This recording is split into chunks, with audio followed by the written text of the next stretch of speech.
Welcome to the Outdoor Biz Podcast, where each Tuesday, your host, Rick Sayes, gathers around the mic with outdoor industry entrepreneurs, brand leaders, founders, and enthusiasts to share stories from the backcountry, the startup files, and the retail aisles. Rick's guests offer actionable advice to land your ideal industry gig, grow your outdoor career, or plan your next big adventure. Subscribe wherever you get your podcasts so you don't miss a single episode. And now, here's Rick. Hey everyone, welcome back. Today is episode 336 of the Outdoor Biz Podcast, and I'm thrilled to catch up with Rob Holmes. Rob is the founder of GLP Films, and their mission is to help brands reach sustainability goals, protect nature, communities, culture, and heritage through the lens of storytelling and content marketing. Welcome to the show, Rob. Thanks, Rick. Good to be here. Yeah, it's good to catch up with you. I can't remember that it's been a while since we've talked. It has. Time moves quickly. Time moves quickly. Yep, time moves quickly, and those of us that are active outdoor folks, we bounce around a lot and move quickly ourselves. We're never in one place very long. Yeah. It seems like, yeah. So let's start off with how you were introduced to the outdoors and adventure. How'd that happen? It's pretty funny when I think back. I grew up in New England, and my real connection with the outdoors started with my dad. And going out on these crazy adventures with him and my two older brothers. The funny thing is, my dad was a Southern boy. He's from Tennessee. He knew absolutely nothing about the outdoors. I mean, I don't know if he knew anything, but someone helped him get the equipment and things that we needed, external backpacks and all that stuff from back then. But, you know, honestly, that really, if I had to celebrate my real connection to it, it was doing he had 2 weeks of vacation every year, and those would be dedicated to taking his three crazy sons out. Mom stayed back home, and they were just epic. Canoeing the Saco River in Maine, canoeing the Allegheny. Again, we knew nothing. What inspired him to go outdoors? What? Just 'cause the boys, he wanted to take you guys out?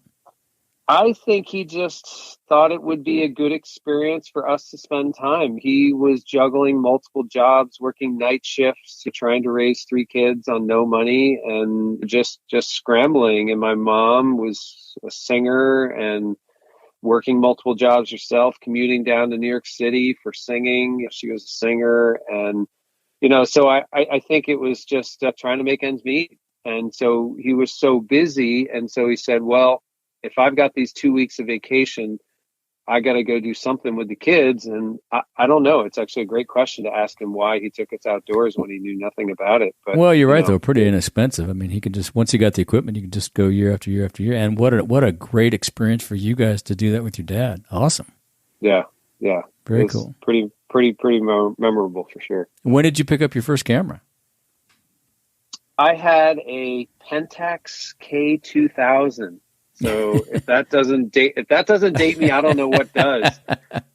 But me getting into photography, that was really my just passion thing that I said. It hit me really, I think, in college when you're exposed to a lot of courses. I went to a small liberal arts college in upstate New York, Hobart College, and I majored in environmental studies, wildlife management. So sort of this odd combination. I had to petition the school because they had nothing around wildlife at the school. But I took one photography class. And you take that black and white photography class everybody takes to get your entry-level photo class? I don't know if it was black or white, but let's just say I did okay. I got, I think, a B. But I remember that I didn't like any of the history stuff. I didn't like all this wishy-washy. I just wanted to shoot the camera. You know, that's all I wanted to do. So I did horrible on the exams on the godfathers or godwomen of photography and all the history. And I did horrible on that stuff. But when it came to going out on location and shooting, I did great. So I remember my teacher just saying, you have a lot of potential, but when it comes to classroom stuff, you got some work to do. Maybe you should be a photographer. Yeah. So I dabbled in it a little, but I will say when it really kicked off was I decided my senior year that when I was going to get out of college, I was going to travel around the world. And my parents were totally supportive. They're like, this kid's different. go find your following. And they fully supported me and just emotionally supported me. Sure, but sure. financially, Yeah. I paid for the entire thing myself. I was, again, I'll totally date myself. I was I delivered the Boston Globe newspaper. Yeah. I was a paper boy for 8 years and earned a ton of money doing it because I didn't spend it. But that basically paid for me to go around the world and then some. That's so, awesome. But that's when I got out of college. I drove cross country where I was trying to figure out a camera, shutter, time measure, all that. I knew nothing. I met my brother in Seattle, and he was sort of my mentor. He really knew photography, and I remember sitting down in his house going over my printed photos from slides, and he basically helped me. And then I took a one-way flight to New Zealand, and then I was off for a year. So awesome. It was that journey that really said, well, hell, if I'm going to travel around the world shooting, I want to capture those moments. I got into photography, and that's when it really kick-started in college leading up to that trip. That's very cool. It's pretty amazing to think back, too, on how much inspirational work was funded by a paper route, right? Mm-hmm. The education, the job, all those things. It's amazing. That'd be an interesting thing to do a podcast about. Yeah. Well, that's also entrepreneurship. Right, right. You know, where starting a business, it didn't kick in till 20, 30 years later, but that's when I didn't realize that I was actually an entrepreneur. Right. That's pretty cool. What was your first commercial or outdoor adventure shoot? Do you remember that? Well, I really didn't. Well, I will say my first shoot was not commercial. Right. It was actually, I got hired by the University of Virginia nursing school to go totally random, came out of a friend of a friend. They were looking for a photographer, and it was going to basically photograph the country of Lesotho, which is surrounded by South Africa. And so it was going back to Africa. So I had this amazing experience my junior year abroad in college. And then when I went around the world, I ended up going to Southern Africa at the very end of my trip. And so I had this connection with Africa. And then when I got this job opportunity, I jumped at it, and they hired me as a photographer. And then literally about 2 weeks before, they emailed me back and said, "Do you shoot video?" And I was like, "Sure. Yeah. Of course. No, totally." Of course, yeah. And I went out after that phone call, bought a video camera, taught myself, which again, I was pretty self-taught outside of that one class in college. I was pretty self-taught in photography. So I self-taught myself in video because I realized, well, they asked me to do it. And so I went to Lesotho for a month and shot video and photo and just lied my way through it and just learned on the fly. Fake it till you make it. And that really, that was the transition to then that evolved into my real passion for video, and then the rest is history, so to speak. So, but Lesotho was had nothing to do with that. It was definitely an epic adventure location, but it was about community and healthcare and really the cultural and community aspects of the country. That had to be great training, though, for the future you as a storyteller and through video and photo, right? That just had to be unbelievable experience. Yeah, just being in a rural country, I didn't speak the local language. Didn't speak the language, right? I'm a token white guy from another country, and so no, it was I was there for a month, hanging out with people in their mud huts and going and traveling local bus, getting to where they are, and yeah, it was pretty epic. But yeah, you're right. Just being able to connect with people, relate to them, be authentic, be real. I think it definitely shaped me at the time, which I probably wasn't aware of. And capture the imagery too, because it's a whole different thing just to shoot what's going on versus capture the emotion and experience through the photos. And video. That's awesome. Good for you, man. That's cool. Yep. Did you work with an agency before you started GLP Films?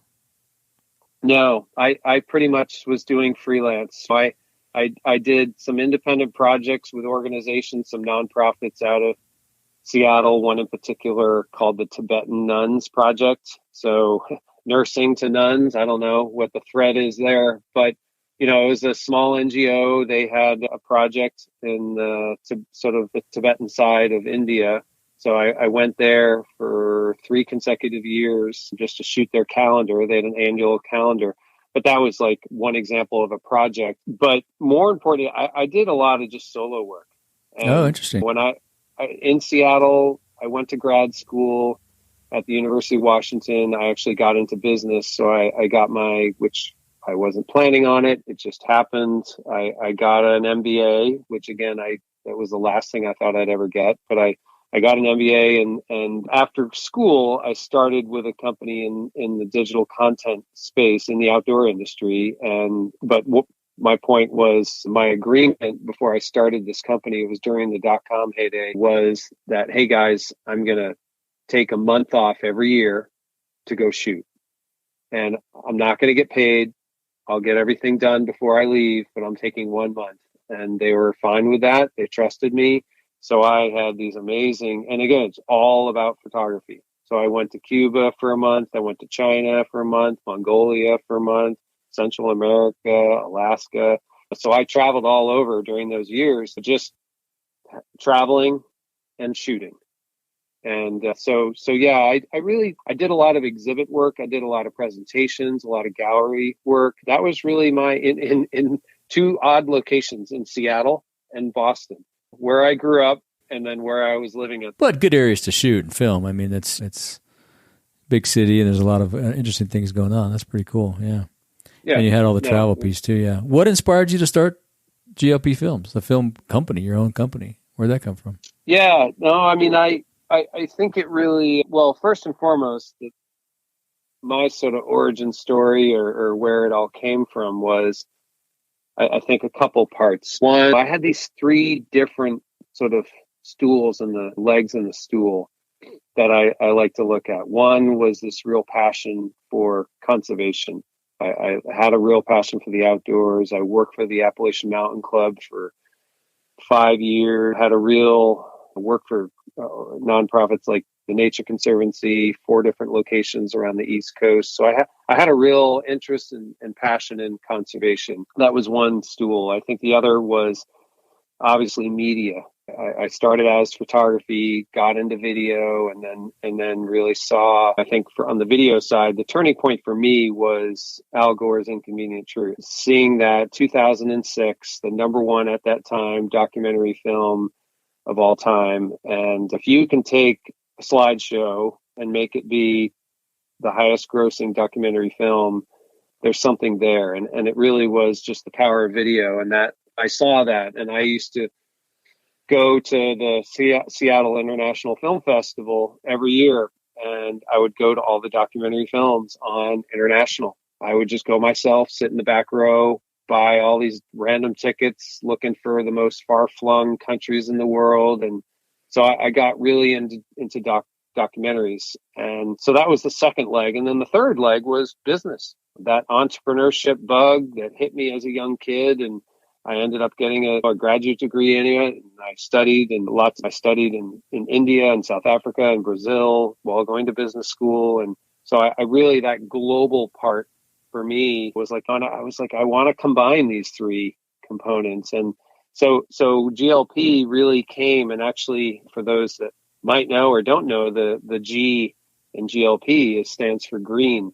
So it actually, the original name is Green Living Project, which in hindsight, you can look at it and go, oh, that makes sense. But then it's also really confusing because it sounds like household products. But the G stood for green. And then for me, when I started it, it was about, I had started a company with 2 others called Trails.com. So I came from the outdoor space. I had been in the digital content space.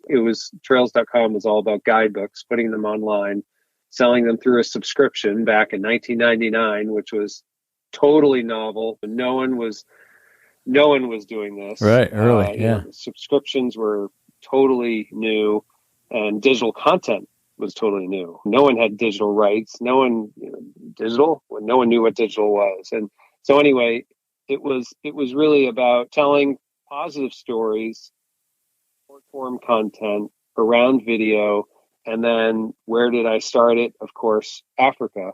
So we went to Africa fall of 2008. It was myself. I hired a videographer and then a woman that was a writer, really. And we did 2 trips in 2008 over to Africa, and suddenly I had all this content. What a and time over there too. Yeah, man, amazing. Yeah. Yeah. I mean, and it sort of, so it was that combination of international and conservation and media that ultimately still too, I will say, during the pandemic of 2020, 2021, this last couple of years, we actually revisited and sort of went back to our roots as a company, and sustainability is part of our mission. It's who we are. So we took that time to just, and it wasn't a game changer for me. It was more really a great bonding time for our team. The industry we're in, which is primarily the outdoor and the travel industry, was hit pretty hard, especially travel. Travel, big time. Big time. And so it was just a real good time for us to revisit our roots and get back and really define who we are and our mission and our voice and our value. And I think the question we always lead is, with any work that we do, is how can we help? And so that's really where GLP came from. Just wanting to make a positive impact and through good content, good stories. I hadn't heard that Green Living Project story before. That's interesting. That makes a lot of sense though. Yeah, interesting. Yeah. It's funny how things change over the years. So you have a really diverse background in multimedia, like production, storytelling, conservation, tourism, and entrepreneurship. Do you like any one of those more than the others, or just the blend of everything together is what really gets your motor running? Well, I will say, I mean, I love the combination of all of them. That's a good list. Yeah. Yeah. I mean, where GLP came from, this passion in content, in stories, and now storytelling being such a popular buzzword, but really it was around content. And so, yeah, I could say all of those combined, but I will say what rises to the top for me, I mean, is just my love for stories, for connecting with really interesting people that are doing real, true, authentic work. They're the real deal. And the stories that really attract me and bond me are anything around conservation or sustainability.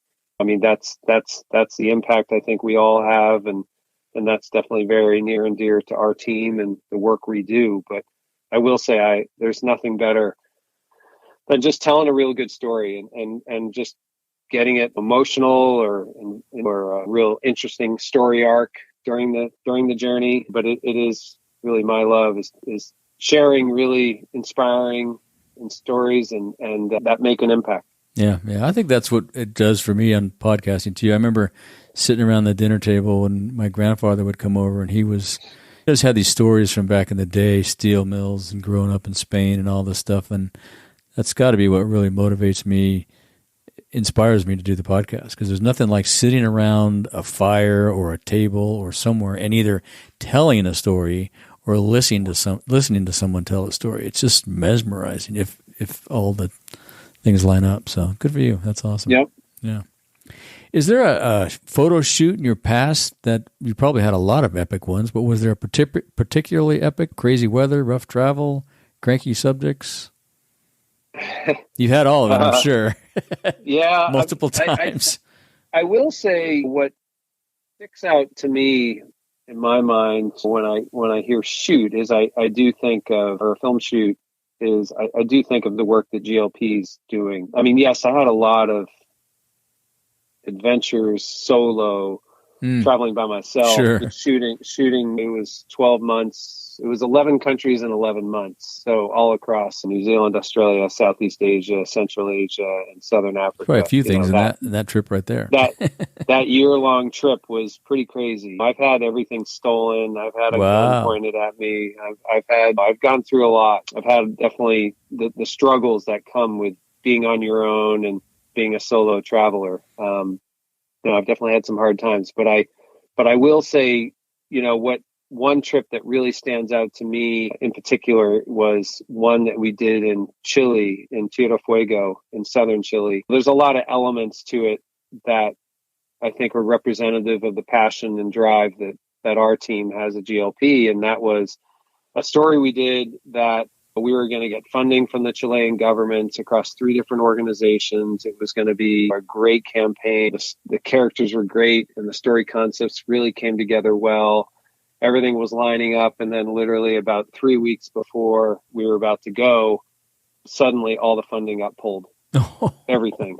And airplane tickets were purchased. Everything was planned, everything. And I just said, honestly, I said, the hell with it. We're going to still go. And so I said, no funding or not, we're still going to do it. Because at that point, it was really important to me to produce quality content. I had come from digital content in my career. I had been shooting photography where quality was really important to me. Never been a Photoshop person, so I never edited any of my work. It was always done the first time and done right. And I mean, that's a whole story in itself. But so all of our funding was pulled. And so we just said, let's do this. And so we had this epic southern part of the southern tip of the world, essentially. Going down there, it took about 2 days to get there. We flew into Santiago, we flew down to Tierra Fuego, and then we took the car ride and then a ferry ride and then this crazy 8-hour drive, which included a flat tire. They always do. They always do. 18 bottles of wine and in the back, and just this epic journey with these guys that we didn't know who they were, and they were our local partners that we were going to work with. And the funny thing is, when it comes to the actual story that we were going to tell, the subject matter was a guy who was in his 70s. We had never spoken to him before. It had only come through our contacts, through someone else, through 3 or 4 other people. We never spoke to him, so we were going in cold. We had a rough idea of who he was, and then we get down there, and initially he's like, why are these guys here? I was going to say, did he know you were coming? Yeah, exactly. Pretty much. And he didn't have an email, didn't have a cell phone. He's like, why are they following me around? And while we're there, and and his name was Herman, and the story, which is on our website called The Man at the End of the World, ended up winning this global film competition as the #1 adventure travel film of that year. And it was just a great story, an amazing experience. I got to tackle my first sheep.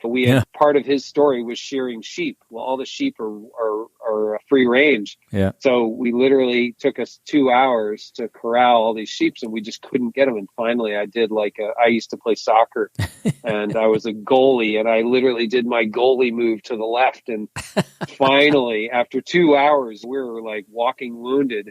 I was able to tackle a sheep and was like, okay, this thing is not going anywhere. Let's sear this sucker. But anyway, I think really just the determination to just do it.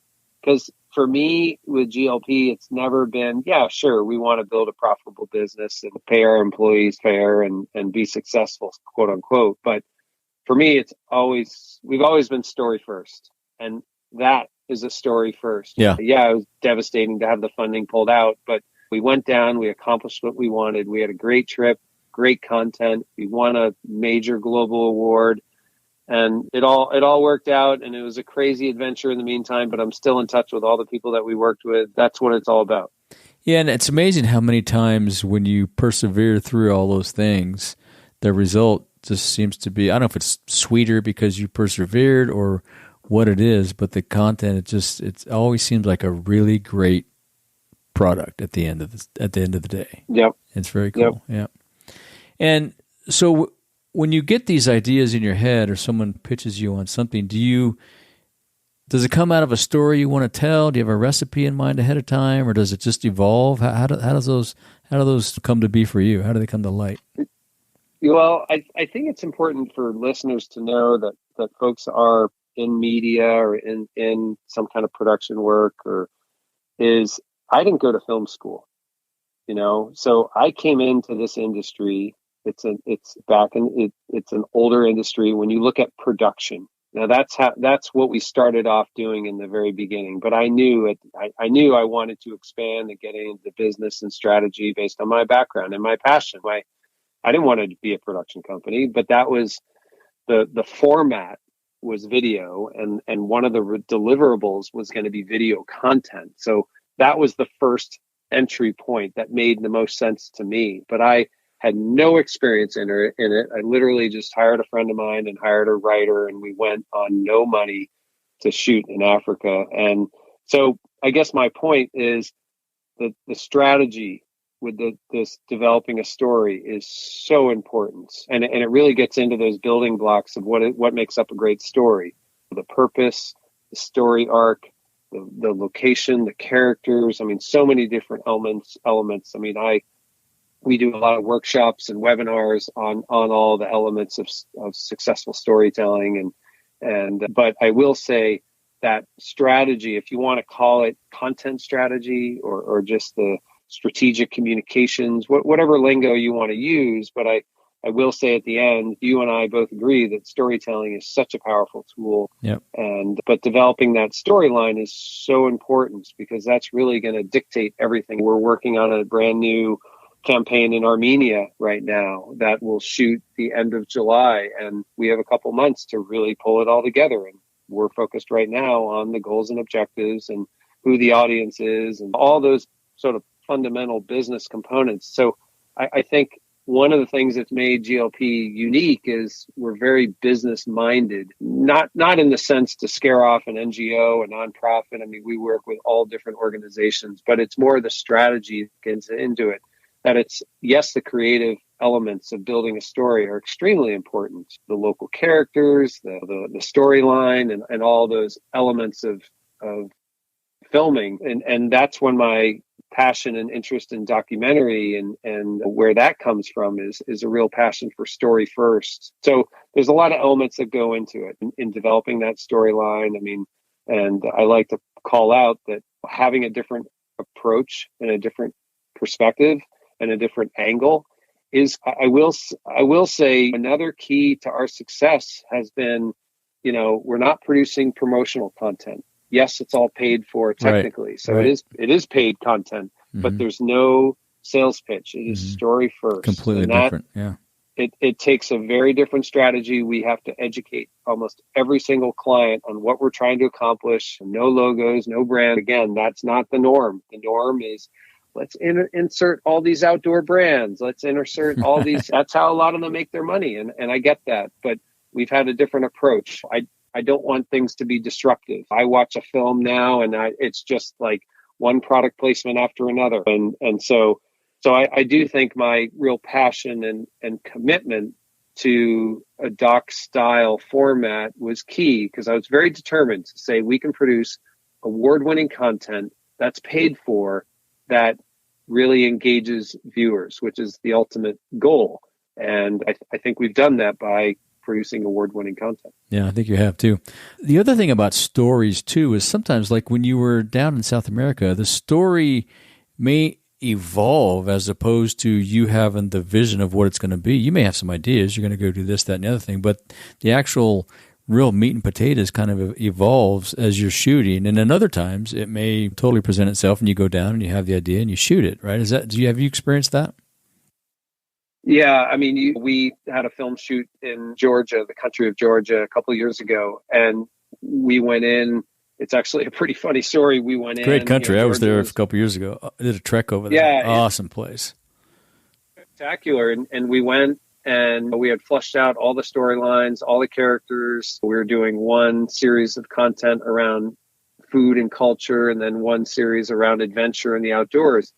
And we had a primary character, this young kid, Alex. He's 24 years old. He's a total stud. Great guy. Very helpful in all the work we did, and just all around jack of all trades. He could fly drones. He was a guide. He was a paraglider. He just, and let alone just a really nice, friendly kid. But anyway, we went thinking, okay, Alex is going to be our main character, and we're good to go because of who he was. And then we get there, literally, I'm in Tbilisi, the capital. This is after several months of planning. We're there day one, and we're going to start filming. And I don't know why I didn't ask this earlier. So maybe I just made a mistake, but I started talking to him. So Alex, so you're from Georgia, right? And because I was looking at his last name, and I'm just so used to calling him Alex, I was never looking at his last name. Well, his last name is Russian. And so now I'm going, holy cow, we're in Georgia, a former U.S. part of the Soviet Union, going, I can't have a kid that's Russian be the spokesperson for this country branding campaign. Right. And so immediately there goes the credibility right out the window. Yeah. Like, who the hell are you to put this Russian kid as our symbol of our future? And so long story short, I spread the wealth. So we had an amazing woman who was a chef who got just as much attention. We had 2 vineyard owners who were great. We had a singer, poet guy. So we spread it out. So it went from Alex being the main guy. He was just one of the characters. So yeah, the storyline and characters and how it all comes together absolutely can change last minute. I think it's just having a good plan, have backups, have options. You got to be flexible at the end. Yeah, I was going to say too that the flexibility part, because you have to be flexible in a bunch of different ways, right? I mean, that instance you had to be flexible because you discovered that your main character wasn't going to work, but you also have to be flexible if the story, for whatever reason, is not evolving or it's not going right. You have to kind of maybe do some things to not force it, but tweak it a little bit, enhance it, right? Yep. Yeah, pretty absolutely. Tricky. Yeah. We're going to take a little break and give some love to our sponsor, TeePublic. Hey, are you a t-shirt fanatic like me? I'm always on the lookout for new t-shirts. I have a collection of tees with funny sayings, inspiring graphics, or just something with a simple message. And I often find them at TeePublic. TeePublic has all kinds of apparel, including outdoor biz tees, hats, and more. Visit ricksays.com/teepublic and find something to add to your tee collection today. I know you have one. That's ricksays.com/teepublic. Now, back to the show.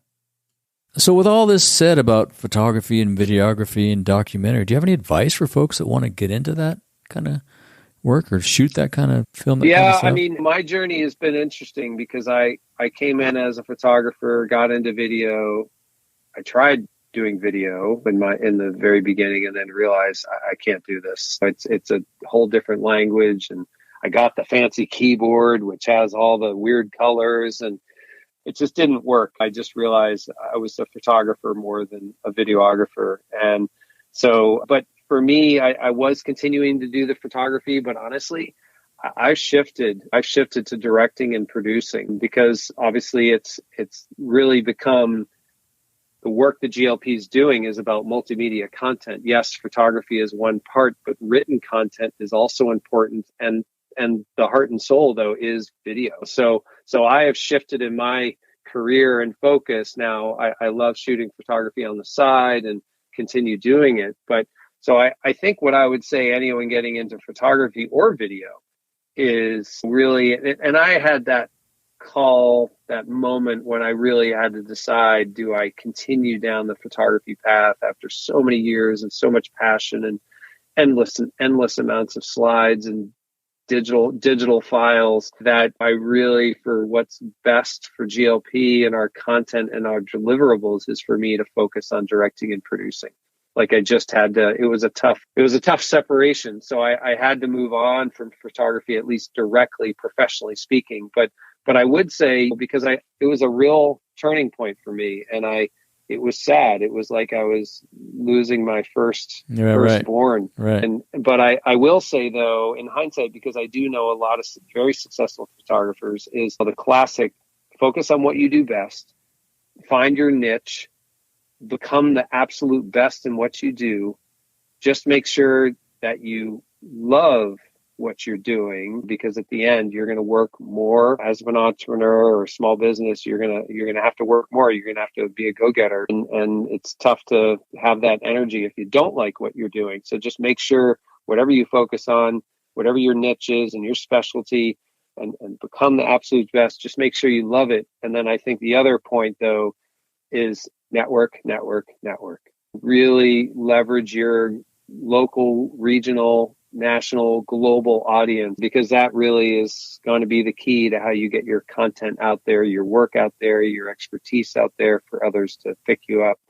So those would be my comments. And again, that's for photography, but it could be to other career focuses too. Yeah, absolutely. I mean, I think that's kind of how the podcast got started, right? I was poking around, driving 45 minutes one way to work every day, listening to Tim Ferriss and listen to him just interview all the people he ran around with. And I was thinking about podcasts and thought, oh, I can envy all the outdoor people. And here we are, 300 episodes later. There's just unlimited content there and just great people to talk to. So you do have to be focused and open to all those different things. So yeah, that's great advice. Good for you.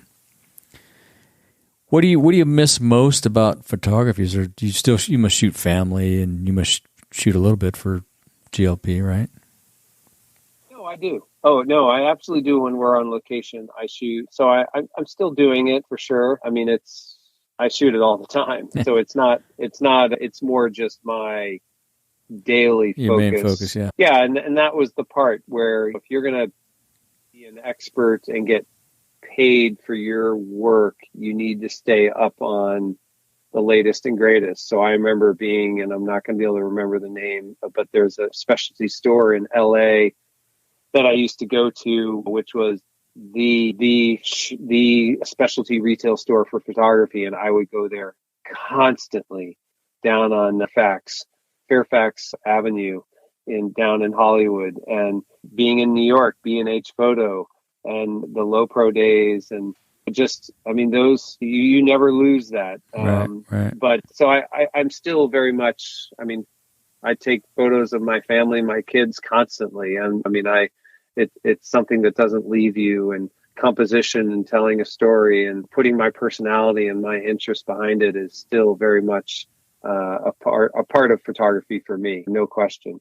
But so I don't think I miss it. I think I miss just that changed for you a little bit, yeah. Of going up the totem pole, and when we're out filming, granted it's more video, but hanging out with my guys while we're doing a time lapse or something throughout the evening, and just being with them and appreciating their expertise and their knowledge on all the technical issues, and doing a time lapse. I mean, it's not easy. And so I think I've also been able to confidently take a step back and appreciate the skill that's required for photography and video and these industries. It's probably got to be pretty rewarding to watch them grow too, right?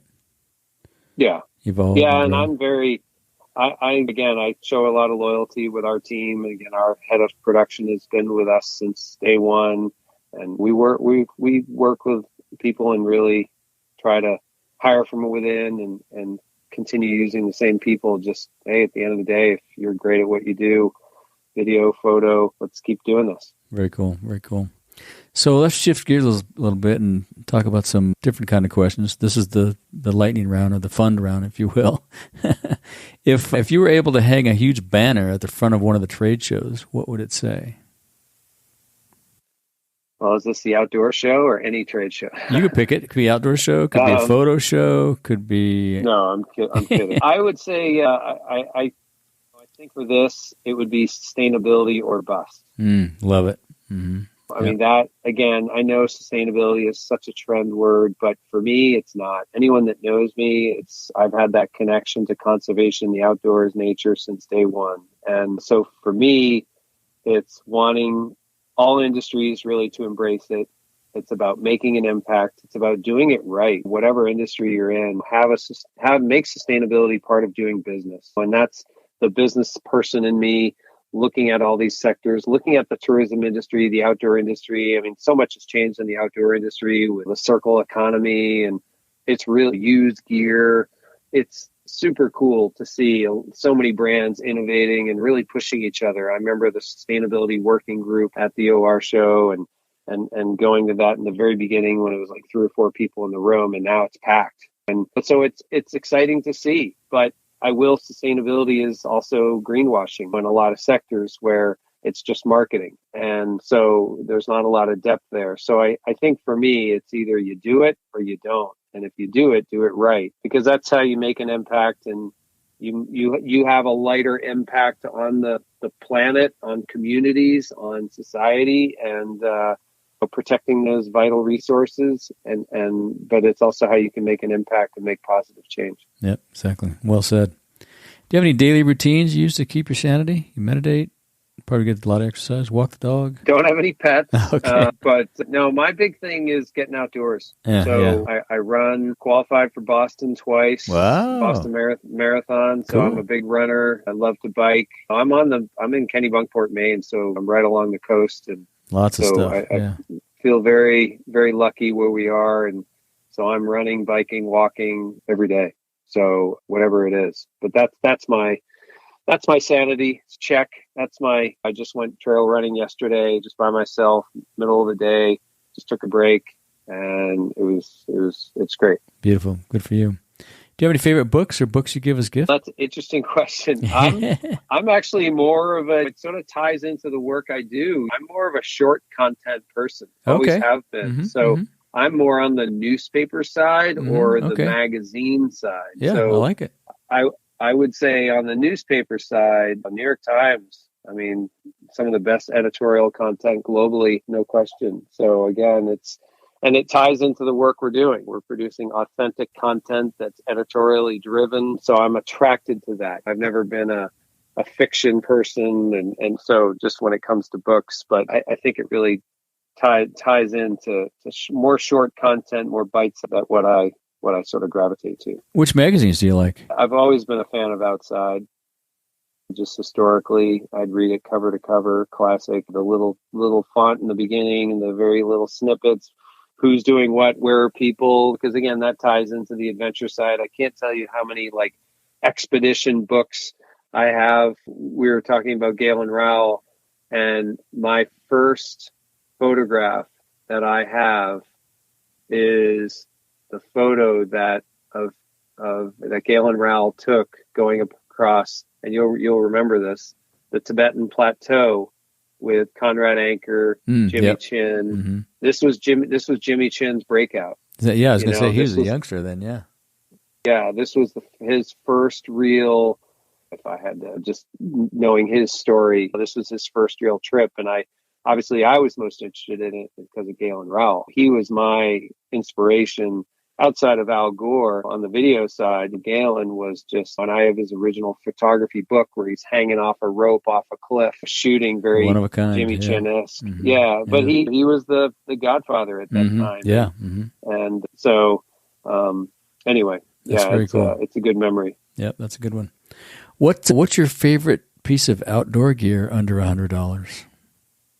Well, I have to say, because I just used it, there's a lot of different things I could throw out there. I mean, we all have tons of more gear than we know what to do with.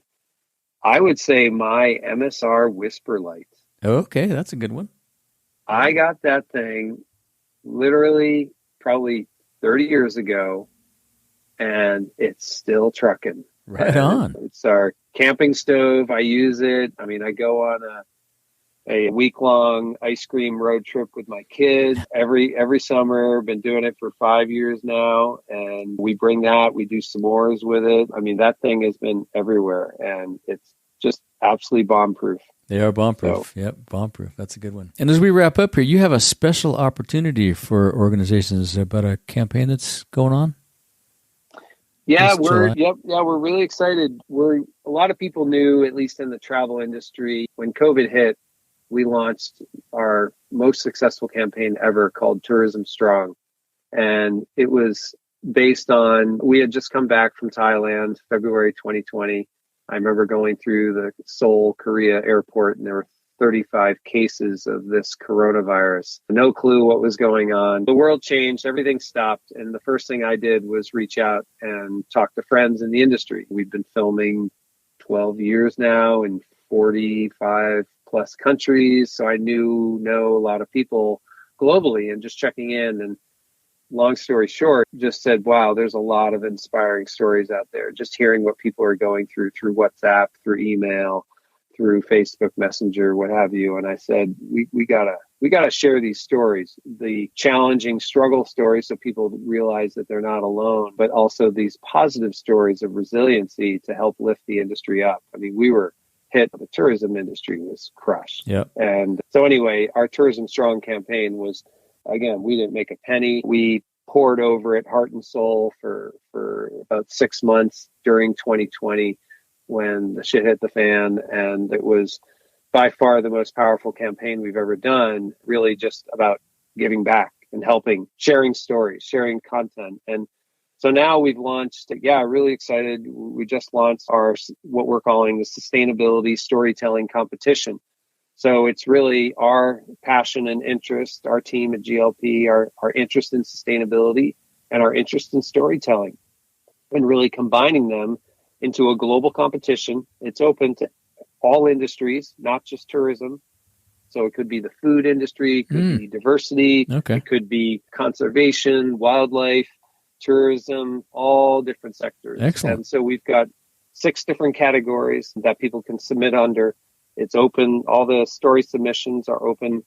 It's global. And that's also, we wanted to celebrate it. And I think more importantly, we wanted all industries to be able to submit. And so it's open to organizations, small, large, nonprofit, bigger organizations. You can submit as many times as you want. And the cool thing is the grand prize winner is GLP will come and film your story on location. Wow. For free. Cool. Very cool. And there's a tremendous value there just based on the work that we've done. But there are actually 6 winners. Each of the category winners and all of those will have their stories told. Sweet. By us. And so, just really excited. At the end, it's celebrating sustainability across all industries. And what better than producing great stories on sustainability to inspire people to continue the work they're doing or educate people on what they should be doing or what they can be doing to make that positive impact. And so we're really excited. Again, it aligns with our mission and the work we do and giving back and helping all industries. And so you can find more information on the Sustainability Storytelling Competition on our website. And again, the submissions end on July 31st. So there's still time. And so, so just really excited about it. We'll be sure and put a link to that in the show notes and mention that a couple times too. That's awesome. Yeah, very cool. Wonder if I can figure out a way to enter a podcast into that. I'll have to noodle on that a little bit. Hey, it's open to anyone. I'll noodle on that a bit. As we wrap up, is there anything else you'd like to say or ask of our listeners? I think what I appreciate the most is dialogue and communication. So, and like I said earlier, the real theme on our team at GLP and for myself is how can we help? So I think it's great just to connect with folks with different perspectives, different ideas. I think our sustainability storytelling competition is a nice platform to share stories, great stories out there that people are doing. But I love connecting with people on platforms like LinkedIn. So just find me under Rob Holmes. And then I think we've had a lot of industry compliments on our monthly newsletter. So again, this isn't sent out weekly, bi-weekly. It's sent out once a month. So not too often. And it's really helping the trade and people in the industry, and a lot of thought leadership and articles and whatnot that we put together, research, case studies. And that's, again, it's all just great, a lot of great free resources that we're excited to share with the industry just to help. And I say happy to connect with anyone that enjoys this episode, and love to see how we can all collaborate and work together. Cool. Well, we'll link to all that stuff on the show notes, your websites and LinkedIn and all that stuff, and I'm sure you'll have some people reach out. Cool. Well, Rob, thanks. I appreciate the time. It's been great catching up, and hopefully we'll talk again soon. Thanks, Rick. Yeah, right. Great to be here, and I hope everyone enjoyed the show, and look forward to being in touch. Thank you for joining us on another episode of the Outdoor Biz Podcast.